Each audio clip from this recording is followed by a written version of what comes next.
What is good, y'all? Welcome to Let's Cap. Got my boy Finesse the books, man. It's been a while, bro. Chris be capping. Chris will be with us shortly. He just had to take care of some business. But yeah, man, Finesse, man, it's been a while, bro. How you been? I've been good, bro. Same old stuff. I'm excited. Let's Cap is back. We've been doing this for a while now. It's been kind of on and off, but I love when it's on, and I'm always happy to jump on and talk ball with you. And yeah, pretty okay slate, but like always, we'll find some value. And yeah, happy to be here, bro. I'm excited. Appreciate you having me. Yeah, for sure. Yeah, I know. I know we don't always get on together, even even before.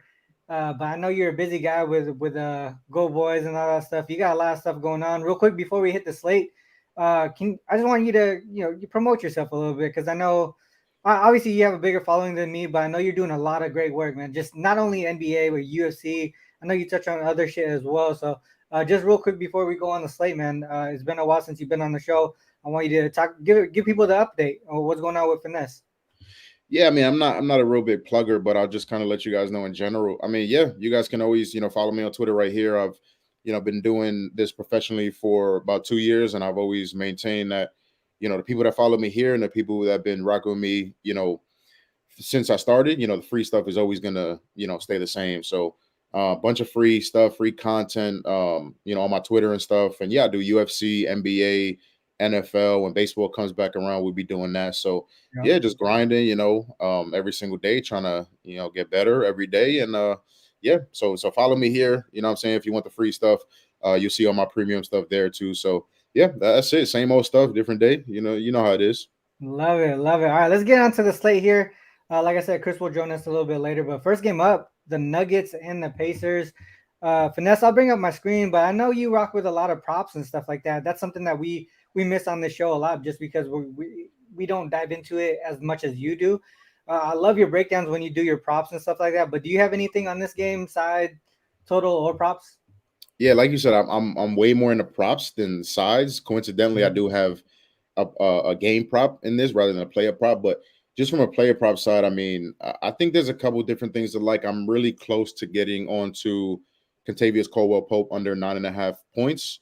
And that's just a matchup thing, right? When KCP, a bunch of his volume comes from three, obviously, and from mid range. That's two places where the Pacers do a really, really good job defending, especially from three. They're the Yeah, top yeah. team actually defending threes right now. So when KCP doesn't have the threes going, it's tough for him to score points, obviously. So that's my biggest lean in terms of player prop. I do like Aaron Gordon as well.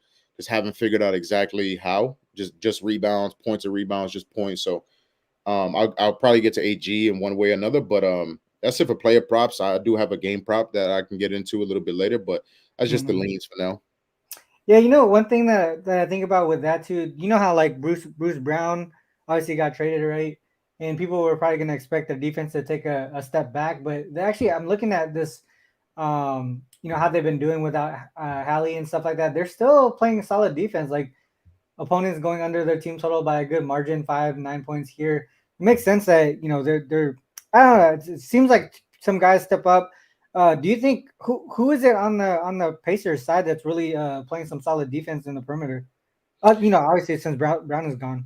Yeah, I Is it mean, adding uh, Siakam in there is gonna, fuck some things up too, both offensively and defensively, right? Incorporating such a big piece like that can be tough. But yeah, I mean, like I said, they defended three really, really well, which is mhm. obviously, a big part. When you're not allowing threes, allowing teams to take tough twos, that's gonna be good for your defense. But yeah, tonight's really weird. Not only is it Halliburton, but Nemhard might be out, right? So that's a lot of playmaking and defensive wherewithal off the court. So we'll see how it goes. But yeah, I mean, I still don't love their defense. I just think they do a really good job, avoiding running teams off the three, which helps their defense a lot. But they can still be had in the paint, and hopefully Siakam coming in and getting acclimated helps with that. But yeah, we'll see.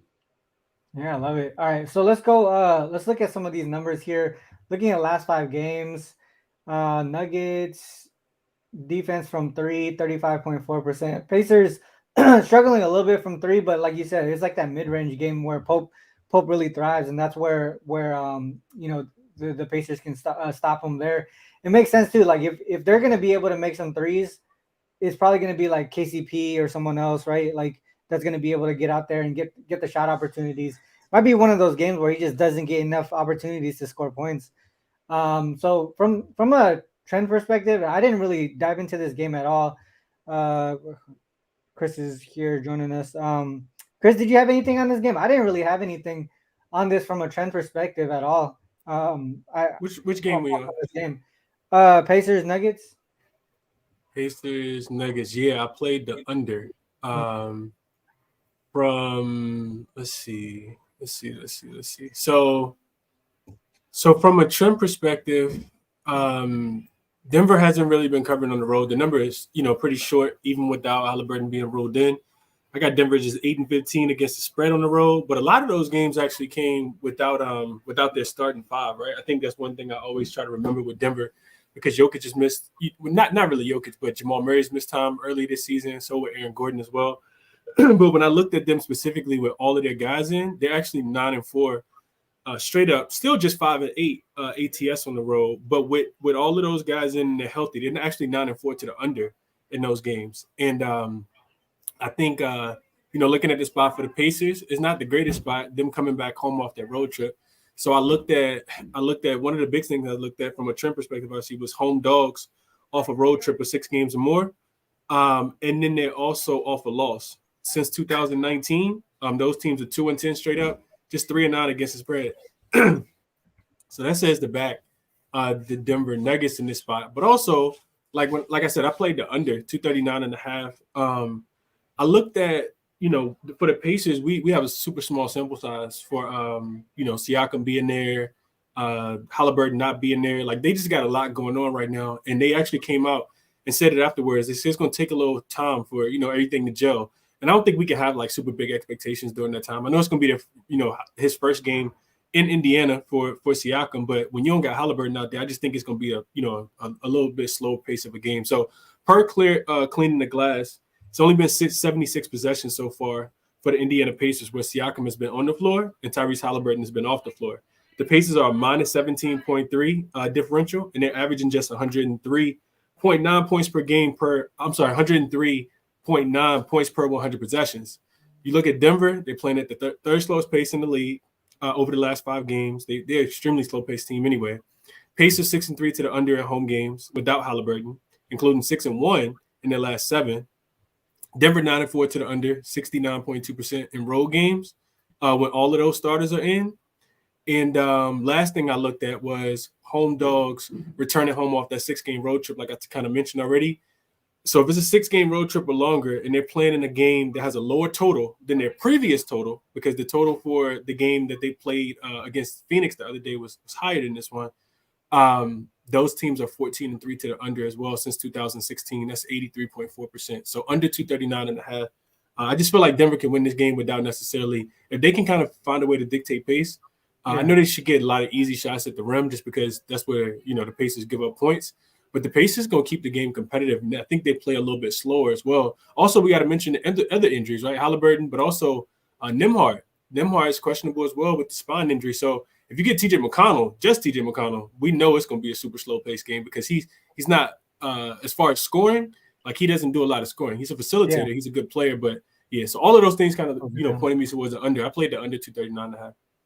Yeah, the market's agreeing with you, 237.5. That sounds like a solid play there. Also goes with Finesse's lean on the under points with Pope, probably a few other guys as well. What Finesse like? Would you like Finesse? So I leaned KCP under 9.5 points, and then AG over, points, rebounds, points. Just rebounds, I like that look a lot. I think AG, he should have a really good game in this spot just because the Pacers struggle rebounding the ball and they struggle protecting the paint, and that's where Aaron Gordon thrives. Mm-hmm. So that makes a lot of sense. Also, couldn't talk anybody off. My favorite player prop in this game was Jokic. His points plus rebounds. I feel like I think the number was like 39.5, and he's over in 3 straight. But I think more so than just looking at the last couple of games, I think he's really been inspired by losing that coach for Golden State. That was like one of the guys. I was listening to something this morning. They were saying like he was the guy who actually helped Jokic get in shape. Like he was the one who told him like you got to change your diet if you really want to be you want to be great. So we've seen really inspiring basketball from Jokic over the last couple games since his death. Coach Coach Mike Malone credited Jokic's performance against Boston as well as being just honoring the legacy of of the coach. So Pacers allowing the most points in the paint and in short mid range as well. That's Jokic's primary scoring spots on the floor. So even if he misses, he should be able to get a lot of rebounds, a lot of tip-ins as well. And we know that those role players, like Finesse kind of mentioned, they typically take a step back in these spots. So I think it just leads to more Jokic greatness in this one. I like it. All right, so leaning towards the under and some player props there from Finesse as well. Let's move on to the next game here. We got the Knicks and the Nets. This is one that Actually, I got one more looking at Denver game if you don't mind. Oh yeah, go ahead, bro. Yeah, it's my only official play for right now. So yeah, I like Denver first half. I got it at -1.5. I don't mind the -2.5. I think they win first half by like 5+. Last 10 games for both teams, Denver second in first half offensive rating. Pacers just 16th. Both teams kind of bottom of the pack in terms of defense rating in the first half, but Denver's still better than the Pacers there. In that span, Denver scoring more points, allowing less points, turning the ball over a lot less, which is critical, obviously, in the first half, and taking and making more free throws. Denver's just 6-4 against the spread last 10 first halves on the road, while the Pacers are just 2-8 against the spread last 10 first halves at home. Obviously, no Halliburton. While Denver is likely to be pretty healthy for this game, I expect them to match up really, really well with the Pacers. They do a great job limiting attempts from three, limited fast break points, which I think Chris talked about. Pacers love to, run and push the pace. Obviously, without Halliburton, that's going to slow down a little bit. And Denver's top half of the league in terms of opponent points in the paint. And the Pacers are a top 10, paint team in terms of scoring. Chris also mentioned this, Pacers coming off a long 6-game road trip where, kind of spot you want to fade a team, that comfortable spot, right? Parent-teacher conferences, got to walk the dogs, right? Got to tuck your kids in, all of that. We talk about that all the time. Last time the Pacers were in this spot, they got absolutely clapped by the Clippers. We're down 11 points at half. So, Denver is the overall more rested team as well. So this line is really funky, right? Denver only, -4.5, -5 with no Halliburton. So I think if this game gets interesting, it's a little bit later in the game. So I'll take the -1.5. Don't mind the -2.5 in the first half. Like I said, I think they win the first half by 5+. Yeah, that's interesting that you brought that up because while I think this is the trend that Chris brought up, or very similar to it, but I just added the dog in here, but it kind of goes it aligns with your first half play Finesse. They kind of take advantage of that first half just because of them being on the road, right? They gotta take some time to get their legs under them, and they probably just suffer through the jet lag initially, and then they start to show up in the second half a little bit, but they still, the margin is just less than the first half, so it does make sense that the first half might be the better way to go there. All right, let's go on to the next one there. What'd you say it was -2? I got -1.5. -2.5 is the more okay. widely available one, so I'll just give that out. -2.5. Gotcha. All right, let's move on to the next one here. The Knicks and the Nets here. This one was interesting to me. It did look like I was talking to Chris a little bit earlier about it, but it did look like it was sort of a trappy type line here for the Knicks. But I still ended up taking it. A couple things that I like for the Knicks side and also to the under. We look at the Knicks as road favorites against conference opponents. They've been actually taking advantage of that situation there this season. 6-1 straight up, 5-2 to the under. This is the only instance where it was after the OG trade and they got it done pretty easily, especially to the under there. We know from since the trade, let's just do date month equals 1. So in January, we know the Knicks are playing some solid defense. They've only allowed one team to go up and over their team total, which was the Mavs in the non-conference road game. Everyone else, they've really been able to stop all of them. And then the other thing to mention here from the Nets side, if we look at the Nets, and we go home dog and conference game, it's sort of the opposite of what we saw with the Knicks. They're 0-7 straight up in this spot here. The line is pretty much short enough to say, well, they kind of got to win this one, just win this one, not have to win by super large margin here. I think this is a situation where the Knicks get the win, and also if it comes down to free throws, you got guys that they can trust to hit those free throws. Another thing to mention too, if we go to the Nets, in general. Oops. They're coming from LA. This is 3 straight road games in the West Coast, coming from LA, going all the way to New York, and they're the less rested team. This is a sort of a fatigue spot that I could see here. Normally, what we talk about is what first game going cross country. It's the second game that you hit the jet lag. But normally, what we've seen so far is going from east to west, not west to east. And that's one thing that I see here, that the Nets are probably going to struggle offensively. My problem is, this is a situation where the Knicks can win by double digits, or the Nets just win outright for some reason. You know what I mean? Like, I don't think it's going to be a close game. If the Knicks win, I think it's going to be an under game, and they're going to win by margin as well. I know the Knicks have been one of the best defensive 3-point teams. I think they're allowing just 31 or 32% from three since they picked up OG. And the Nets are, a majority of their points come from the 3-point line, 36%. I think that's third in the league as far as percentage of points from three. So if they limit those guys from the 3-point line, I think it's going to be a tough day for the Nets. So I went with the Knicks and the under in this one. I probably could have pivoted and looked towards the team total under, but yeah, I just went. I know it's sort of a square play, but that's the numbers. The numbers are what I was looking at, and that's what I like. So, what are you guys' thoughts on this one? Finesse, let's go to you first. Yeah, I mean, I don't have any officials right now. The Nets over the last 10 games, 26 in defensive efficiency, guarding the three. So, I made a lot of money of DiVincenzo this year, but his 2.5 line is way too juiced. I'm not in the business of paying, minus 150, minus 160. But, if you want to throw that in somewhere or take his 4+ threes at some nice plus money, I don't mind that.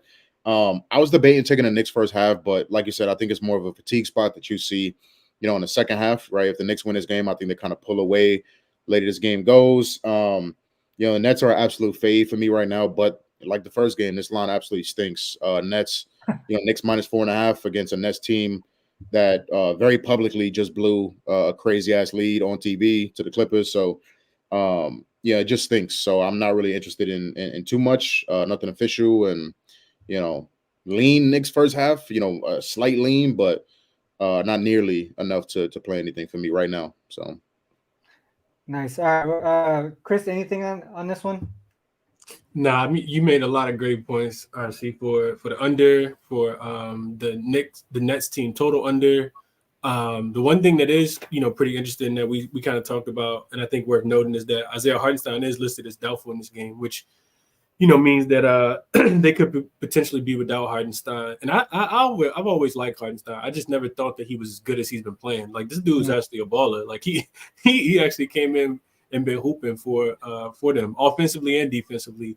I was trying to find his impact, the impact that Hartenstein has on the floor for the Knicks, because I still kind of think that this game goes under. The problem is that Brooklyn is actually one of the better rebounding teams, and that's where the Knicks actually stand out. We know that they've been one of the better rebounding teams for the last couple of years. If you're going to play for Thibodeau, you're going to be able to rebound the basketball, and you're going to be able to play defense, or you're just going to come sit on the pond like your name's Evan Fournier. So with all that said, I just don't know how much Hartenstein means to the equation. But I think, like you said, RC, public plays cash all the time. And, why, like, you could just ask a child that, watch Sports Center. Then they picking the Knicks in this spot as well. So I still kind of lean with the Knicks, but I couldn't get there on anything. I think Finesse made a great point in saying that, that kind of backs the numbers as well.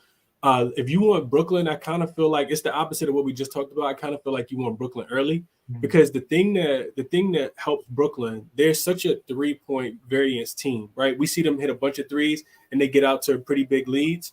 But the Knicks have been like hawking teams down. I want to say they're like a plus 67 in the second half of the last couple games. So they can start slow, right? I think they can start slow, especially if you don't have Hartenstein out there. If you go in and just look at the Knicks in the month of January, like you were just looking at, RC, they don't really have they have like a +1 margin in the first half. But if you look at the second half, they actually won in the third quarter. I'm sorry, the Nets have only a +1 in the first quarter, in the first half. But in the fourth quarter specifically, they only averaging 24 points per game and losing by 5 points. Conversely, if you look at the Knicks in the same exact spot, they're actually starting the games not too bad. They win in the second quarter, but the first quarter is about even. In the third quarter and the fourth quarter, though, you see very, very big margin. They're only giving up 47 points per game in the second half of the game. So, like Finesse said, I think if I'm playing this game, if the Nets are if the Nets are for some reason winning or the Knicks don't cover the first half, I'll probably take the Knicks live or take a live team total under for the Nets because I don't really play Knicks games too much. They make my anxiety go up and my blood pressure increase. Real quick, it's actually about a trend here. Our divisional dogs since 2020, line within 5, and they lost 5 of the last 6 games. 38, 14, and 3 for the home team. So that kind of points towards the Nets here. Obviously not good to go against that, but I was looking at specific situations, right? Home dog. And off a 3-game road trip, because we know that's a situation that we tend to fade, right? First home game off a 3-game road trip. So I added that. It does point towards the under, 4-0-1 to the under since that time, but still pointing towards the Nets here. To me, it's just recent form and the fact that they've been traveling. Hopefully, it goes against this trend, but we'll see what happens. It does help out the under, but conflicting with the spread there. RC, real quick before you keep going, can we go back a little bit? Like, can we go back in years? I'm trying to see how strong the under trend is in case I want to take this Nets team total under. To this one? Yeah, that just changed the year. Like, if we just go season. Yeah, I got you. It goes back. Let's go. So, okay, there we go. All right, that's what I was looking for. Yeah, it looks like it's more for the road team under. So with the pace that both of these teams play at RC and the 3-point variance of the Nets, I don't really care who would go under for it. OG Anunoby is a defense within himself. We got to listen to Tibbs. He said this man is a defense. He's what's that Nets team total? 107.5. I want to say last time I checked. Which I kind of feel like I was telling RC this earlier, Finesse. I kind of feel like the market's kind of caught up. I've been cashing. I know RC's been cashing on these team total unders for the market. Just kind of low too high. The Nets. I know you mentioned this, RC. They've only given up like what is it? One time out of their last 11 games and then 9-1 to the under in their last 10. They've only allowed like one opponent to go over their team total, but it do kind of feel like with that total dropping now, the Nets already play so slow and just.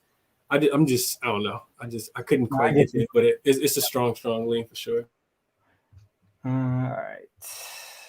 right. We dove into that one real quick. People are talking about the Rozier trade. Also, Griffin getting fired for the Bucks as well. Real quick before we move on to Adrian Griffin got fired. Yeah, that's what it sounds like. I didn't even see that. Yeah, it sounds like Griffin. It happened 10 minutes ago since we've been on the show. Yeah, I knew. And listen, real quick. Let me say one sentence real quick on Adrian Griffin. I still got this. I still got this bookmark on Twitter. When they played against Halliburton, the most recent game, and Halliburton had 30 points and like 14 assists, and he had a post-game interview, and he said, I thought we did a pretty good job. I said, oh, no, he probably not going to last. No way he going to last. I said it, and that's why I bookmarked it. I got to go make a tweet. All right, I just wanted to make sure I said that real quick. That's wild, though. That's crazy. Yeah, it's interesting because, you would expect him to be more of a defensive-minded coach. It just didn't show up in the results, which is crazy to me. But, you got Brook Lopez and you got Giannis, 2 of the best defenders in the league, right? Perennial, like, defensive player of the year candidates. Obviously you're missing Drew, but man, you can't get support from those guys. But Dame is an absolute like traffic cone. Like, there's. So is Malik Beasley also for this, but I think he just lost. I think he lost the room. Like real shit. Like I will cook Lillard, son. I think he lost the room on Lillard, bro. You should go to Malik Beasley too, Finesse, because neither one of them guys can guard anybody. I think he lost the locker room though, Ronald. Like a lot of the times when Giannis was having those post interviews, he was, he was saying like we need to be led better, we need to be coached better. He would just kind of throw it in, with everything else, So I mean he was in a tough situation, but that's hopefully maybe they turn things around because I was on Jay's show the other day, last week or so, and he was talking about how the Bucks are like the worst. They are like absolutely. He doesn't understand how their record is what it is. They're just kind of getting by. But We'll see what happens after Here this. comes Doc Rivers now. Doc Rivers. What's his name? Is Doc? Is it Doc? It's probably gonna be Doc with the Bucks. That's my guess. And When Rivers, man, I think he enjoys they'll sitting bounce in over the there. first round. Burke. Yeah. I think he liking that Doris Burke seat over there, man. Let's move on to the next one. Got the Jazz and the Pelicans here. I didn't have too much on this one, but I know a lot of people ride that Pelicans first half. They've been sort of trending in that way. But what are you guys' thoughts on this one? Chris? Go ahead, Vanessa. Yeah, I mean, I like a couple of things. So I'm on marketing. I like over 2.5 threes at minus. I think it just got better. I think it's like minus 130 now. I like the 4+ threes at plus 200 too. 3+ threes for marketing in 11 of 16 games. 7 has last 8 road games, and the back-to-back volume. Always the most important thing for me when I'm capping threes, and that's what I expect from Lowry tonight. He's taking 6+ threes in 15 of his last 20 games, so pretty safe floor in terms of attempts. He's taken 9+ threes in 7 of his last 8 games, 8 road games. I'm sorry. He's averaging nearly 2 more 3-point attempts and shooting better from 3 on the road this year. He's taking 9+ threes in back-to-back games versus the Pels. So again, great volume. If we meet somewhere in the middle of that, right, not the floor, not the ceiling, and just say we're expecting 7, attempts from Lowry. He's cashed 3+ threes in 17 of his last 22 games with 7+ threes. Lowry just seems like a smart player, right? Adapts his game to the matchup. We see this all the time. We see him work a lot more in the paint and on the block versus teams that stink and individual matchups, that he think he can take advantage of down low. This is not that type of matchup. New Orleans has elite defenders, elite length to combat Lowry down low, especially on drives and in the paint. New Orleans is allowing the 3rd fewest points in the paint allowed over the last 10 games. I expect the plan to be to try to get the shooters open, mainly marketing on off-ball, on-ball screens, off-ball sets, motion sets for marketing. We've seen marketing absolutely eat, when playing against teams that can't defend a 3, which goes back to kind of his high IQ. Teams that rank bottom 10 in 3-point percentage allowed last 10 games. Rockets, Lowry went 3 for 11 from 3. The Bucks, we just talked about the Bucks, 4-10 from 3 from Lowry. The Raptors, 4-6. Lowry went from 3. The Pistons, 4 of 8. You guys get the point. Definitely falls under a good matchup from 3 category. Last 10, New Orleans is 28th in 3-point attempts allowed, and are allowing the 3rd most threes for forwards. Pelicans also allowing the 3rd most catch and shoot 3-point attempts in the league so far this year. Pelicans also ranked 29th in defensive efficiency on above the break threes, which is where marketing loves to operate. So yeah, I think it's going to take 7, 8, 9 of them things. Hopefully he makes 3 of them. Hopefully it's a decent shooting night. But I'm okay to ladder up to 4 based on the volume. So 3+ threes, 4+ threes.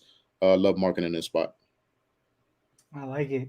Man, he's dope. I think he's like one of the more underrated players in the league right now. But which is crazy because he's kind of like leading that team, and they've been under the radar for a while. Chris, what are your thoughts on this one? Yeah, so I definitely agree with Finesse. I think that makes a lot of sense because Pelicans just don't give up a lot of points in the paint. So love that look by Finesse.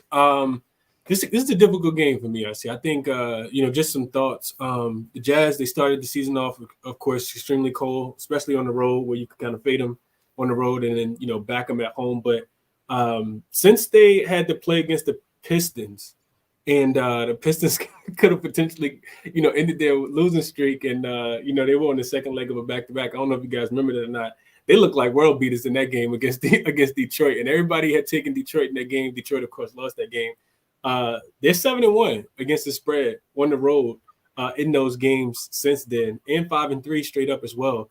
I know the Pelicans are, and it's conflictual, right? Because the Pelicans are coming off a double-digit loss as a home favorite. They also rested, 3 days of rest. But the Jazz also rested. They got 2 days of rest as well after losing to Houston.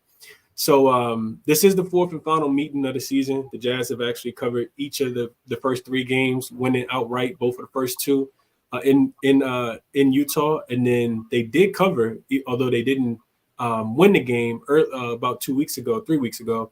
That was played in New Orleans as well. All 3 of those games have actually gone under. So top play of this for me is the under. I think for a couple different reasons. So the Pelicans, I looked at them. 4-0 to the under as home favorites when the total is 235 or greater. So they don't play like fast, right? They typically play defense when they're playing against a very elite offensive team. Pels 18th in pace over the last 5 games, so they're not playing extremely fast. Also 3 days off of rest, 2 days off of rest. Those games typically you see a little bit more defense as well. You also, from an injury perspective, Chris Dunn is listed as questionable with an illness now. We know he's been starting at point guard and kind of orchestrating that offense a lot as well. I think that could impact the Utah's offensive flow here in this game as well. And then as far as some trends I looked at, RC, so I looked at rested home favorites off a double-digit loss, and then they're a home favorite again, right? So when I say rest, I mean like 2 days of rest or more. Home favorites off a double-digit loss, and then they're home favorites again, and they're expected to win by multiple possessions. So maybe the line is greater than or equal to less than or equal to 5. Those games are 19-7-1 to the under, 73.1% since 2018 season. So I like the under in this spot. 239.5. I think it went all the way up to 240 on FanDuel as well. But yeah, I like the under. I think it's what was that trend again? So home favorite coming off a loss as by double digits as a home favorite. So yeah, home favorite off a double digit loss as a home favorite. Rest is greater than or equal to 2. And they're expected to win by, let's use like 5 or more, I think is what I looked at. There we go. To the under. Okay. That's dope. Yeah, I like it. Makes sense to me. It's a high total. It is a high total, especially for a Pelicans game.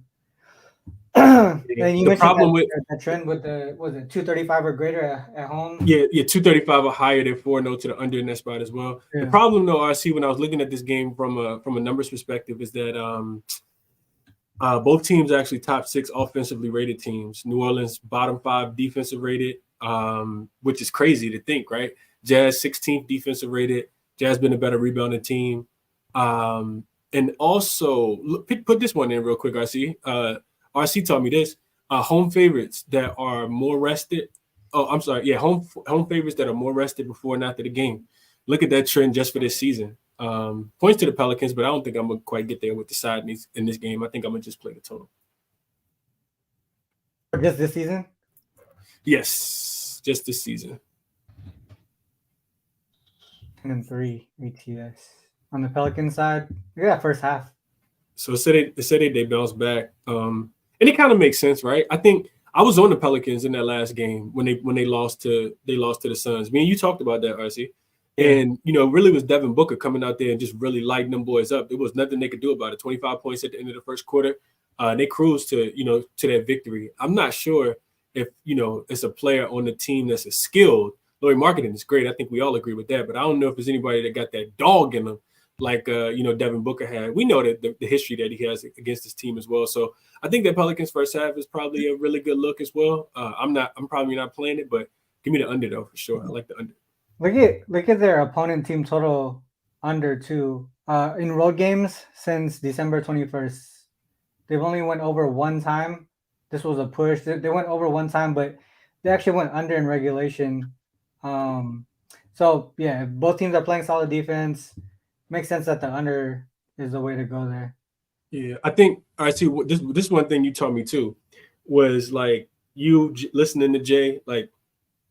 Sometimes you can't go by like what's going on like right now. You got to go by like the situational spot, right? Like, yeah. So like even though the Pelicans defense has been pretty bad recently, it doesn't mean that they won't step up in this spot, especially with the rest days, right? It makes me think back to last night, right? Nobody really wanted to lay the points with the Sacramento Kings, but the Kings were super rested in that spot, and I gave out a trend that was like 80% yesterday. And lo and behold, the Kings hold Atlanta to 107 points in that spot. So I can see something like that, happen, especially with the way the Pelicans were embarrassed in that home loss the other day as well. Yeah, I feel like it's the opposite. You remember, how like this season when at least one of the teams are on the second leg of back-to-back games, you get tired legs, they play less defense. one of the things that came to mind when you have the more rest before and after, they put 100% effort into this game on both sides of the ball. Mainly the defensive side of the ball, I think, is more effective. That's why the under makes a lot of sense in this one. Yeah. So what you saying is you saying Pelicans trifecta and the under and the team total under all three. Yeah, you got 9 plays in this game, RC? I just wrote it down. Pelicans and the under too. I didn't even really look at this game, to be honest. I focused on 2 games, which was the Knicks, Nets, and then the Lakers, Clippers. That's why we do the show, my brother. That's what I'm saying. Yeah, so I like the Pelicans and under look. It makes sense. So, are we thinking Jazz team total under then? If we put that together, man, that's tough. But I don't know. We'll see. I didn't take anything on it, but I'm definitely leaning towards Pelicans and the under. Any last comments on this one, Finesse? 2 things on Twitter right now, right? Yeah. Giannis, quote unquote, lost faith in Adrian Griffin, which is what Chris said. And the Bucks are strongly considering your boy Doc Rivers to replace. But that's from the future, bro. Holy shit! What a terrible consideration. Oh my goodness. But yeah, nothing really for me. Where else would they go though, right? Like if off the bat, like he's probably one of the first guys anyone would come up with, just because it's historically. Jeff Van Gundy, Stan Van Gundy, Mark. I mean, are they out there though, like saying that they want to go coach again though? You know what I mean? Like, I don't know, man. It makes sense, but I'd let Giannis coach a team before I let Doc Rivers near my team. Giannis' brother can coach the team. I don't know about all that, bro. That's a cheerleader. All right, let's go on Blazers and Thunder here.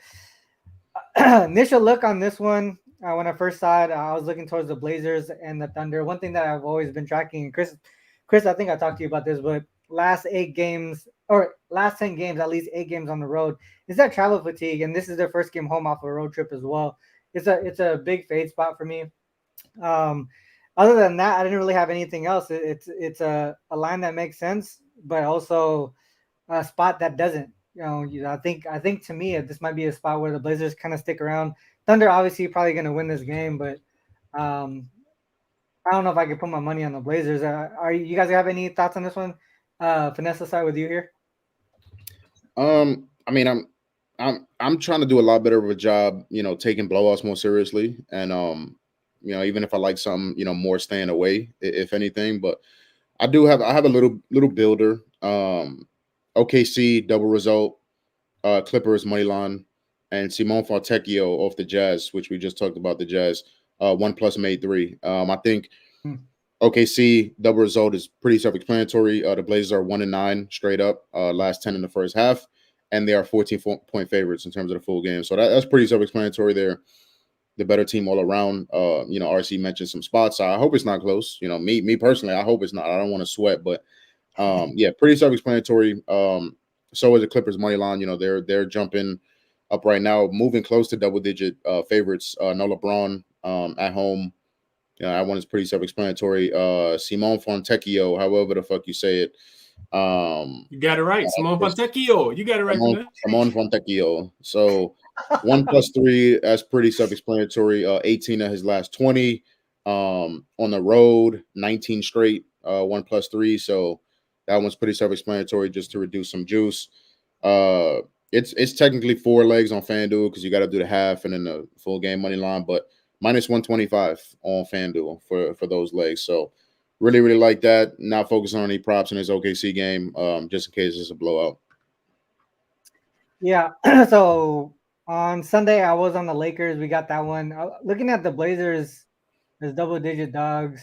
This is the reason why I stayed off of it, right? Because I really like that trend of fading teams with the travel fatigue.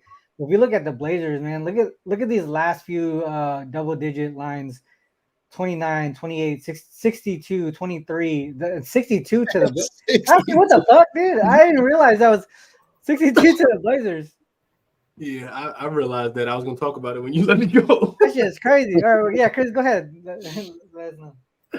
I was gonna say, besides the spot that you talked about, RC, which I've been taking into my handicap as well, which is that teams playing eight of their previous 10 games on the road. that being a fade spot for the Thunder in this spot being a sharp look. And then that's the only other thing, right? Whenever you lose by 60 as a grown man, Jay-Z said, "I'm a man with pride. You don't do shit like that. You can't just come out and beat me just like that, and then think we're gonna run it back and you do me just like that." No, I'm just kidding. But yeah, I so for those reasons, I kind of want to think that Chauncey gets these guys up to play. I also know that Aiden wasn't a part of that game either. Like, I think getting Aiden back in, if you want to, kind of use that angle, they were extremely shorthanded that night as well. But with all being said, the Thunder are just they're like leap years better than this, than this version of the Trailblazer team. I don't have a play in the game. I do think that the conflicting part for me, I want to get on the Thunder in the first half because that's when they really play really good basketball, typically in the first half. But them coming back home off that long road trip, they also coming off an outright win as a dog against the Thunder, against the Minnesota Timberwolves on Saturday night as well. So they have been motivated. They have, looked really well. They play consistent basketball, but I still would lean that they get smoked in this spot, honestly. Player prop wise, I see. And let me just say this real quick too, RC. And I'm curious for your thoughts and finesse thoughts as well. And I want to talk about a player prop. So when you're handicapping these games, right, and we get to this part of the season where we know already that this team is tanking, this team is, not really serious about playing basketball, and we see these big spreads, we typically get afraid of them, right? But a lot of the times, you just showed it, RC, a lot of the times these teams are losing by 20 plus. So we see a 13.5 and we're scared, right? Does that change like the way you handicap the game? Because it seems like we get so much more uncompetitive basketball like within the last 2 years. I think about the Pistons, I think about the Wizards this year. Do that change the way y'all handicap the games at all and like not make y'all as afraid to lay a big number? Or does it do anything for your handicapping process at all? Is it more likely to stay off the game? I'm just interested in your thoughts. Go ahead. You go first, Finesse. Yeah, I'm I fuck with player props a lot more now than I did. So I'm way more likely to stay off the game. But just in terms of, size, I just always go with the books. No, you know what I'm saying? So like the first couple of lines we talk about, today, in terms of the Knicks game and the Pacers game, those lines seem short. Those lines seem funky as hell. And in this spot with the Thunder, being 14-point favorites after smoking them by almost 70 points, that just tells me, the books know it's going to be another spot where it's at least going to be close to covering. So definitely changes my handicapping process. I think you have to. People are quick to complain after the blowout when it's a blowout about, it's a blowout. Fuck, my props are dead. But won't consider that before. Like, you press the button knowing damn well you betting into a 16-point spread. So, I just think that's a part of learning. And, like I said, I'm trying to really, be a lot more careful. And even if I really, really like a spot, if I think it's going to be a blowout, I'm more likely to just stay away from a prop perspective. Mm-hmm. Yeah, it's tough because there's different situations. I think every team is a little bit different too. You got to watch how they play because sometimes when teams are up by a big margin and they have depth on their squad, especially if that bench and that depth is more offensive minded than defensive minded, like for instance the Pelicans, they got guys like Hawkins, Marshall, and all those guys who don't even wait for if they're up by like 15, 20 points, they just keep going. They don't wait for the shot clock to run down and keep scoring. And that's why I like those types of teams when they're up to win by double digits or whatever it might be. But then there's other teams who tend to slow it down, right? They want to rest their guys, put their bench in early in the fourth quarter. And sometimes the opponents will take advantage of that. They'll come back and stay within 10. And that coach will keep those guys in there for a learning experience to kind of finish that game off. You know what I mean? So it just really depends on the team. But I don't know. It's a tough thing. I think you got to gauge it team by team, in my opinion. But one thing, so Itachi brought up another trend here. Double-digit home favorites off a 4-game road trip. 50-9 straight up, 40-19 ATS since 2018. This supports the Thunder, right? The other thing to mention here is if we look at this season specifically, after losing by 40 plus, where'd it go? And then they're double-digit dogs.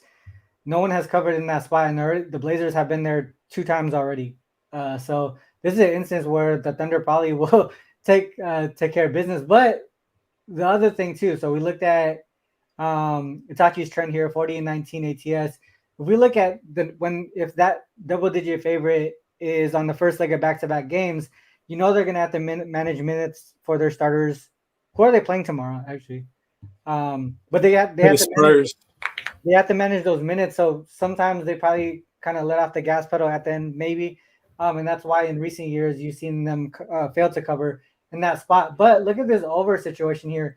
It could be one that where they know that they're going to be able to just outscore this Blazers team, not have to worry about defense, and just allow them to kind of stay in the game until the very end, put up points on the board. Maybe that over is the way to look on this one. What are your thoughts on the total, Finesse?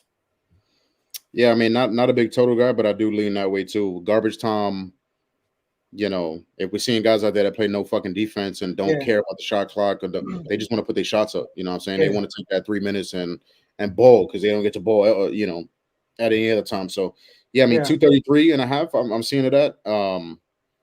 Yeah, I think the Thunder can easily put up, 125, 130 in this spot. So, yeah, if you're asking me to just take, Portland to score a little bit over 100 points, possibly. I definitely lean towards the over and the trends he just threw up there too. Yeah. What do you think about that, Chris?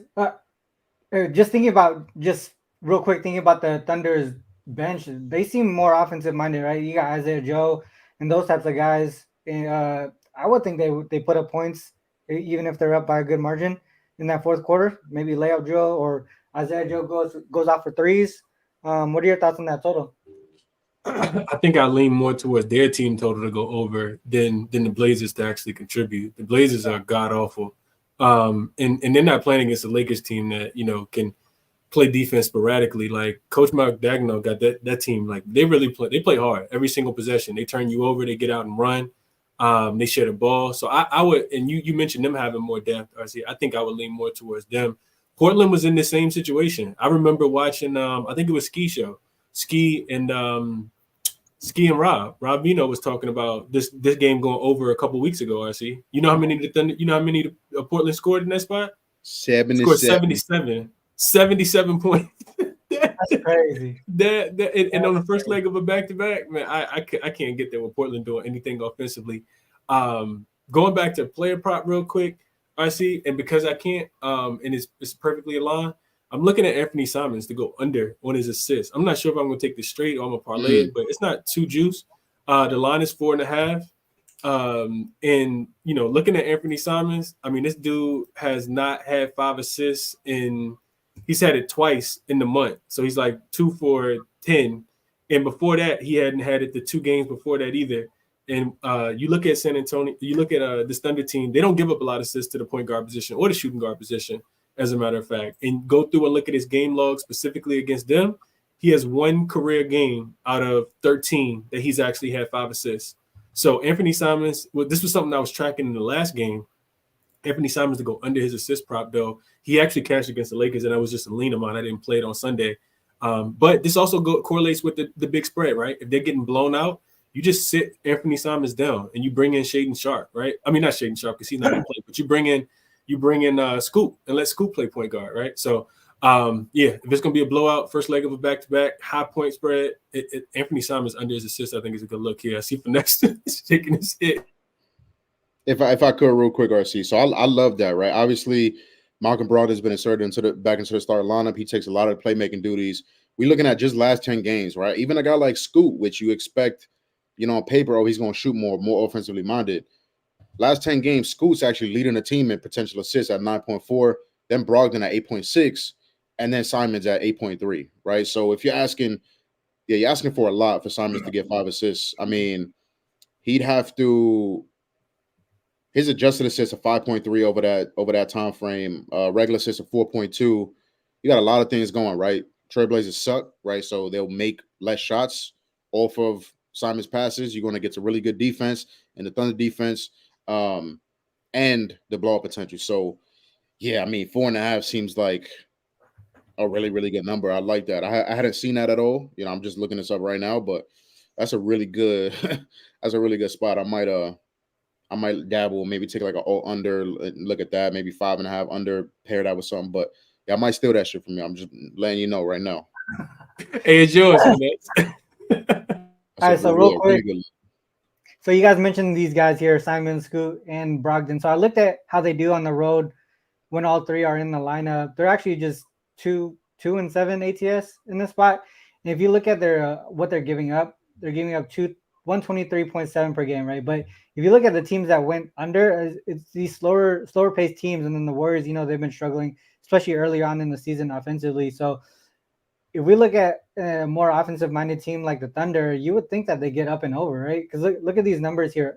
Each one of these that did go over, they went over 123 at least. So I think it's 123 and a half right now for the Thunder team total. That seems like they should be able to get that, right? I would say that would probably be the lean here. Yeah, 123 and a half. Yeah. I like that. Putting everything that we that we saw combined, right? Just being able the Thunder being able to cover this, the overlooks, it makes a lot of sense to me that this team's total over. So I think we got one game left, right? The Lakers or any last comments for this one? Okay. All right, so real quick, Lakers, Clippers, LeBron's not in, right? I just want to confirm that LeBron's not in. One thing that I did look at was the Lakers here. And LeBron not in the lineup. 4-0 to the over, 1-3 ATS.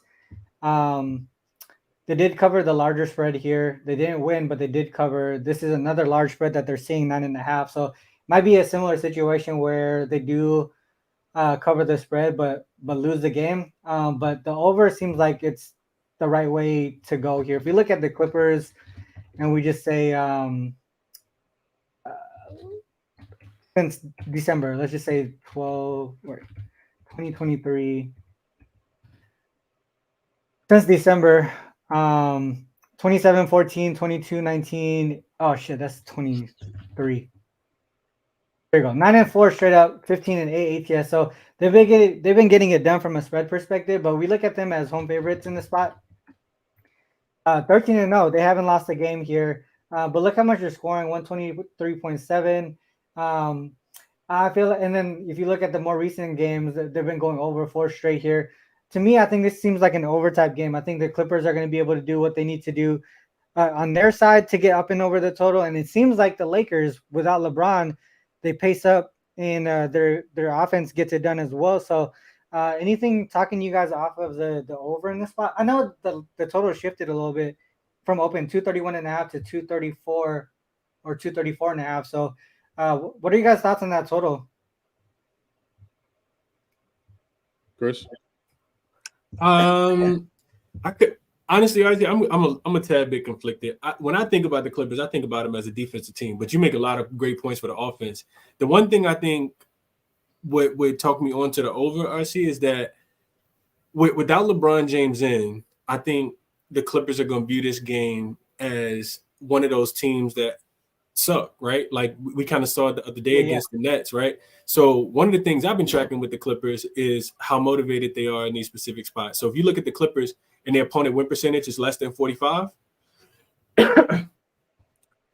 you'll see that they don't necessarily cover in these spots. And they're about 9-9 overall, right? It's just like a flat spot for them, especially knowing LeBron's not going to be there. They're rested because they had 4 days off rest, before they played the Nets. So they should be able to score, I think. It's going to be a bunch of 3-pointers from Paul George, from Kawhi Leonard. Lakers don't give up a lot of points in the paint because of Anthony Davis. But I do think the Lakers, they lead the top 3 in every, transitional offensive standpoint, right? They're going to try to get out, push the pace. D'Angelo Russell, Austin Reeves trying to, find those shooters. Just got Rui Hachimura back. So I couldn't talk you off the ORC, but I'm probably going to sit on the sideline this one. I do think that the Lakers can cover, though. I do think that 9.5 is a little too rich, or 10 or whatever it is. I think it's a little too rich just because the Clippers is double-digit favorites at home. I don't think that they have a high covering percentage in those home games as favorites. Yeah, these larger numbers they're not covering. Looks like it seems like the trend is a little bit towards the over, but when you get to this specific point here, that weird range where it comes down to like free throws and stuff, it seems like it goes to the under. But those double digit lines, it seems towards like it's trending towards the over. They're giving up points in that spot. Look at three, going over the team total in a lot of those situations. So I don't know. I took the over 234, but we'll see what happens. I know the market agrees, but the market is not always correct. Finesse, anything on your side? No, I just have the Clippers in that Clippers money line in that builder, and this is the late game, so I haven't really dug too deep into it. Yeah. Yeah, interesting game, but I think the Clips win this game at home. So just Clips money line in the builder, and I'll take a look, and see if I like anything else a little bit later on. All right. Okay. So rested at home with a high total, 230, more than 230, 4-0 to the over. Hopefully we get there. All right. Well, not too much on that game. It is the late game, so a lot of people got more time to cap that on their own. But we did break down a lot of stuff here, guys. Real quick, let me just take the screen off here. We did break down a lot of things, so it's that time, dude. Best bets, if possible, or top looks from today's show, or whatever it might be that you guys want to drop. Let us know. Let's start with you, Chris. Top looks, last comments that you want to give out to the followers, to the viewers. Yeah. So going back to the Nuggets and the Pacers, like I said, I really like the under in that spot. I played the under 239.5 is what I played, minus 112 on Unibet. I gave out a lot of good reasons for why, but I just think it's a much slower paced game. Denver can win games with their defense. They don't necessarily have to score. And I think it's going to be a big adjustment period, I think, for Indiana, even though they are back home. First game off a 6-game road trip as well, typically a flat spot. So give me the under there. Also, strong lean, like I said, to Jokic. I just not playing a lot of player props because they've been volatile to me. So Jokic over his 39.5 points plus rebounds should be a dominating spot for him. And then Pelicans and Jazz, I'll get that one out as well. Under 239.5 is what I took there. And it's really just, backing those home favorites that lost as double digits as home favorites as well. We know the Pelicans had 3 days of rest. Coach Willie Green probably got into him. They do respect him, and he hasn't lost the locker room like Adrian Griffin. So I do think that the Pelicans come out there and play defense, slow that Jazz offense down and get back to, that really good defense that we know. So give me those three as my favorite looks for today. All right, Finesse, what you got? Nuggets first half minus 1.5. Also okay with the minus 2.5. Lauri Markkanen 3+3s and 4+3s at plus 220. Plus 200. A little bit of an NBA builder. Thunder double result. Clippers money line. Simone Fontecchio 1+3. And that Simon's under assist. That shit, I don't know. It's just like it is burning my heart right here. I don't know. So I might have to play it or look for like or under or something like that. I really like that. Right, blowout potential. You want to look for unders, more unders, less overs. So I really like that. Might get to it. And biggest lean probably KCP under 9.5 points. All right. So we talked about all the games. I did take the Knicks and the under last night. I also took the Thunder, or sorry, not the Thunder, but the Lakers game over this morning as well. But one thing that I do really want to look towards adding is that Thunder team total over. I think we broke down that game pretty well, and a lot of things pointed in that direction for the Thunder to get over the team total. What is it now? 123.5. 123.5, yeah. So 123.5. So that's one game that I'll probably add after the show here. But I liked a lot of the things that we talked about. Hopefully the viewers learned some stuff. Finesse, man, appreciate you coming on. Chris, you as well, as always. Next show will probably be on Thursday, I believe. But man, like I always say on these shows, man, it's all up to you guys. We give you guys the information, but it's on you guys to make that call. You guys are hitting that submit button when you're placing your bet. So whether you fade us or follow us, good luck with all your actions. Till next time, peace.